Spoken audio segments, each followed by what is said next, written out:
What's up, guys? This is Ian here, coach of your Ladner Lanturn, bringing you guys our Week 9 match of the DnD, or Dunsparces and Dragonites.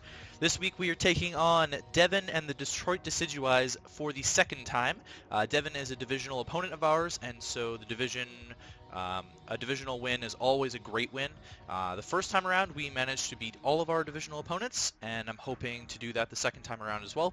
Currently we are 7-1, and I'd like to make that 11-1 if I can. Let's run through Devin's team. He has Volcanion, Mega Aggron, Lycanroc-Dusk, Zoroark, Hitmonchan, Nidoking, Stakataka, Kyurem Black, Greninja, Articuno, and Rhyperior. Last time he brought Volcanion, Mega Aggron, Zoroark, Stakataka, Kyurem Black, and Greninja. As you can see on the screen here, he's changed a few things. So he ended up not bringing Kyurem Black in favor of Hitmonchan, and he ended up not bringing Volcanion in favor of Lycanroc-Dusk.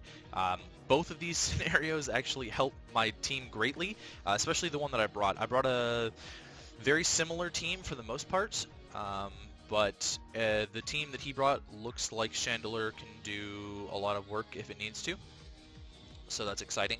Stakataka is still a huge threat, especially if that thing's in Trick Room. I can't let that thing do anything. Weakening Mega Aggron is the goal of this game. Last time I had to rely on high jump kick hitting, and I don't want to deal with that garbage again. Lycanroc-Dusk has priority, and it's got good priority to take care of my Zapdos and my Chandelure. If it's a Life Orb variant, my Zapdos is Spadef, so if it's a Life Orb variant, a Stone Edge will always kill my Zapdos, and an Accelerock does like 70% or something ridiculous, and Chandelure dies to that thing too. Although the core of Primeape, Zygarde, and Mega Medicham still looks really good here, Alomomola actually looks absolutely fantastic. The only special attackers I imagine that he has are Greninja, Zoroark, and that's it. So Zapdos' role is mainly going to be as a switch into Greninja for the most part. I mean, he's probably bringing physical Zoroark. I don't know what kind of Zoroark it might be. We also have to watch out for what that Zoroark's going to be disguised as. And Alomomola is my physical wall with Rocky Helmet this time to get a lot more chip damage on things. So Alomomola is going to play a very pivotal role in this match. Now, if you haven't seen my team builder, I did literally just touch on like a few of the sets, but you should check it out because I love to talk and go in depth with things. But we're running physically defensive Rocky Helmet Alomomola, specially defensive Zapdos, Scarf Primeape, Banded Zygarde, 4 attacks Mega Medicham, and we're running Fire EMZ Chandelure with a Will-O-Wisp on there actually to cripple his physical attackers, so that's kind of neat. Yeah, so anyways, I'm going to lead with Primeape because it has a absolutely fantastic matchup against everything on his team.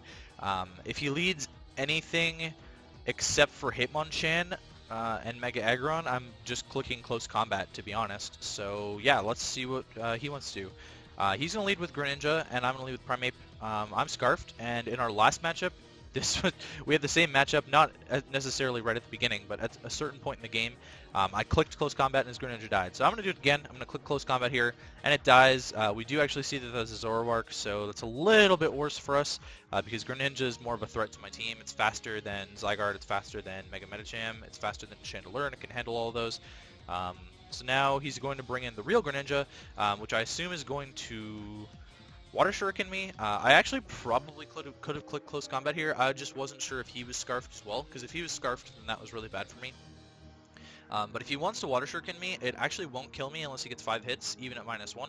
But I'm just going to switch out into Zapdos, which is always my switch into this, playing it safe, as we do see the extra sensory. So I'm glad that I switched out just in case he was Scarfed. That doesn't confirm anything. He could still be a Scarf variant with extra sensory. So I'm just going to click Discharge here. There's no reason for me not to. I'm at a really solid amount of HP. He brings in Lycanroc. This thing takes a massive amount of damage from that Discharge and gets paralyzed. I've been paralyzing people in this league the entire time, and no one's caught on, I guess. I run Paralysis to slow you down because I don't have the fastest things on my team necessarily, and it lets my Zapdos, and especially Ferrothorn, which is part of the reason why Ferrothorn's been such a good kill leader for me this season. Ferrothorn's been able to sort of keep up in pace with Paramons. Now I'm going to switch out here because, like I said, a Celerock is going to destroy me, and a Alomomola is a good switch into this to get some Rocky Helmet chip off, and I can get a Wish off and stuff like that. So I'm going Alomomola here as he does a Celerock, and he takes some fat chip damage from the Rocky Helmet. This play, I believe I clicked Scald, and it was the wrong play. I didn't scout for the Thunderfang because honestly, I don't know what to think of Lycanroc-Dusk at the moment. It's like pretty brand new, and we don't have a lot of exposure to it yet. But he's going to click the Thunderfang as I'm going to Scald him and try and kill him, which I will because obviously he's taking the Rocky Helmet damage. Yeah, so I'm at about half health. I don't have leftovers. Hitmonchan comes in here. I can just protect to see what it wants to go for. He decides to go for the Drain Punch, which I'm not too scared of. It's doing like 20% to me. If I'm thinking that it's the Assault Vest set, which it might be, it could be banded with Drain Punch, I'm not entirely sure yet. Otherwise, Chandelure is kind of a good switch into this thing, but if it's Assault Vest, then it's not. So I'm going to put up a Wish this turn as he Mach Punches and takes some Rocky Helmet damage. Protect this turn as he goes for another Mach Punch, and we'll get our Wish back. And now I decide to Scout and go for the Scald as he takes more Rocky Helmet, try and get the burn. And from that damage, we do see that it is Assault Vest. Now, Alomomola doesn't have a great special attack stat, but calcing, this is definitely a max HP Assault Vest variant of Hitmonchan. So we know that, and at this point, I'm not going to be able to start weighing this thing down with Scalds quick enough because he's got Drain Punch. So I'm just going to Toxic it this turn, I think, as he Drain Punches. I'd rather get the Toxic off.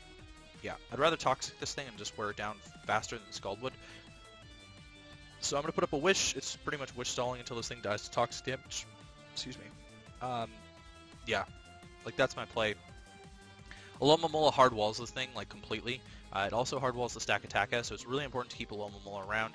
We haven't seen any other stab besides Fighting Stab, so I actually probably could have done something else there, but in comes the Greninja. I'm just going to pass this Wish into my Zapdos to eat whatever it wants to go for. As he goes to the Extra Sensory again, I'm not sure why that was the play.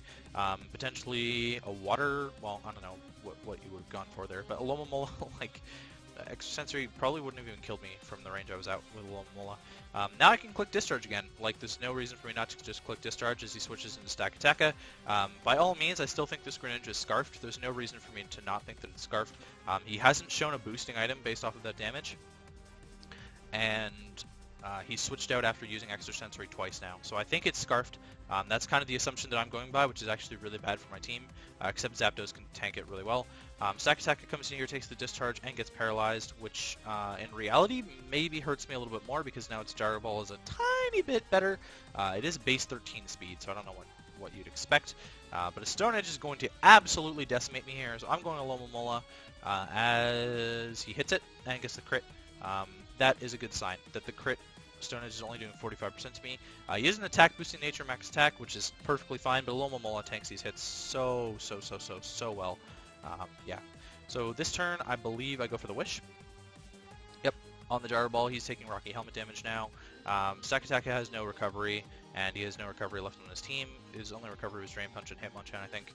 This turn, I go for the Wish as he Trick Rooms. I'm not too scared. His Gyro Ball is actually doing less now because we teched on min speed with no, we're relaxed nature Alomomola with no speed IVs, so we're taking even less from the Gyro Ball, which lets us hard wall this thing even better. Yeah, it's not doing anything to me. I go for the Toxic here. Okay, so this may seem strange because he's a Steel type, right? But I'm trying to stall out the Trick Room turns, so that's kind of my play there, is to go for Toxic, because I don't want to kill him until Trick Room's over, because Mega Aggron can kind of just decimate my team in Trick Room. So that's my play, is go for that. Now I'm going to protect this turn, even though I'm at full HP, to stall out another turn of Trick Room. Then I believe I go for another Wish. Yep. And then I go into Chandelure here, and he gets fully parried. Unfortunate, but his Gyro Ball was doing nothing to me, and I'm assuming that's what he was going for. If he clicked Stone Edge, by all means, that paralysis mattered slightly. But Chandelure gets outsped by Greninja, and we can Oko Mega Aggron if we're fast enough. Unfortunately, I should have Scalded maybe on one of those turns because a Flame Charge is not killing this thing. I'd love a Flame Charge because then we'd potentially be faster than Greninja if he's not Scarfed. Not that it matters because we can't really touch the Greninja in the first place, but yeah. So I'm just going to click Flamethrower here and claim my kill. Greninja's going to come out. I go Zapdos. No other play really. as now I click discharge again on his Night Slash. So we see the Night Slash there. It's not a huge deal that he's mixed. He could still be Scarf mixed. He goes Mega Aggron, and I'm like, alright, this is absolutely perfect. You're weakening your Mega Aggron for me, and I get the paralysis again. So I think all 3 discharges that I've thrown off this game have paralyzed. Good job, Zapdos. You're the MVP here. Now this turn, I really regret my play.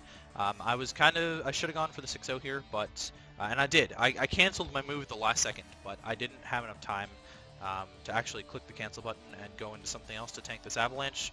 I could have just gone a Lomomola and it would have been fine, or Chandelure even, because there's no way that he's not clicking. There's no way he's clicking Heavy Slam right here. He's clicking. Well, it wouldn't even matter. Chandelure resists Heavy Slam. Yeah, but I accidentally clicked discharge this turn, as you'll see there, and I was happy for a second. But the avalanche destroys me. That is a max attack Aggron right there. I can just go into Zygarde 10 here, and we'll click the 1,000 Arrows and kill this thing. There's no way that it's living. And Greninja's not living off Banded 1,000 Arrows either. And we'll finally see what this is. It turns out to be Z, Dark EMZ actually, which is not going to kill me because of my HP bulk. And Banded 1,000 Arrows kills the Greninja. So we pick up the win 5-0 over Devin and the Detroit Decidueyes. I think I only played the one turn poorly where I let my Zapdos die. I think it was important in the long run for me to have that differential point. I don't know how much that mattered. Him not bringing Volcanion was massive for my team. Volcanion destroyed me. Max HP Volcanion, which is what he brought last time, doesn't die to Banded 1,000 Arrows 100% of the time. It's a roll. So that could have been huge. Kyurem Black, he brought like a max HP plus defense nature Kyurem Black last time. It was super weird, and it lived a close combat for my Primeape comfortably. I thought that was interesting. Him bringing Hitmonchan this time, I think was maybe because he was expecting me to bring Ferrothorn. And granted, Ferrothorn has a reasonably good matchup against his team. It's just very passive against the aggressive nature of how Devin likes to play. I feel like I had the momentum right off the bat by leading Primeape and just claiming a kill. I think that was a really solid play on my part. Him letting Mega Aggron get weakened by that discharge was pretty massive because Mega Aggron can take on Zygarde, Medicham, and Primeape reasonably well. Chandelure was my backup. If Zapdos couldn't handle the Mega Aggron, then Chandelure was my backup to offensively check that because I had the Fire EMZ. I could have blown back that Mega Aggron. So I prepped a little bit better this time. I think I prepped a lot less of a passive team. I allowed Volcanion to sort of just do what it wanted the last time that we played, and Steelix didn't play a pivotal role whatsoever in that game. Yeah, so that's kind of where we're at, and we're in a good spot, I think. We're in a good spot. We're now 8-1. I can't remember what my differential is. It's maybe plus 18 or something. Plus 18 after this. 8-1 plus 18 after this game or something like that. Depending on one of the matches from last week, we may have just clinched the division, which guarantees us a playoff spot for our division, obviously. We've played really well this season. I'm really proud of us. I'm really proud of the team. I'm not super happy with how I've played overall. I think the game against Morgan was really sloppy, and I played that poorly. I think the game against Devin the first time was really sloppy. I think the game against Mid was very poor play on my part, and I actually probably could have won that game if I'd played a little bit better. What else have we done? Week 2 was really good. My game against Jed was clean. Game against Caleb was clean. Game against Barry was clean. Game against Morgan was dirty. Game against Superstar was hacks. That was cool hacks. Yeah. Next week we take on Shiny Krabby and the Hitmontop Os. This is a scary matchup. Shiny Krabby is slightly ahead of me in the conference, I believe. Well, he hasn't played his match for this week yet, but before this week he was slightly ahead of me in the conference. He's got a very scary team. Somehow he managed to get Naganadel, Florges, and Skarmory, which is a nasty Fairy Dragon Steel, and he got Mega Blastoise, Chestnut, Delphox, which is a very scary and threatening Firewater Grass as well. Along with some other things there, he's got Doug Trio to trap Steels for Naganadel, Combuskin for Speed Pass as well, which is kind of the same strategy that we have. We have a Sweeper with Speed Pass, but Naganadel is a little bit more scary with that. And I've seen him Speed Pass into Chestnut this season and Mega Blastoise, so we'll see where that goes. I would imagine speed passing into like a spec spikeable would be pretty scary as well. So, yeah. Anyways, we take on Krabby and the Hitmontop Oss next week. I don't know if it matters for our playoff hopes, but it will matter for my pride and the fear of Naganadal. So I will catch you guys later.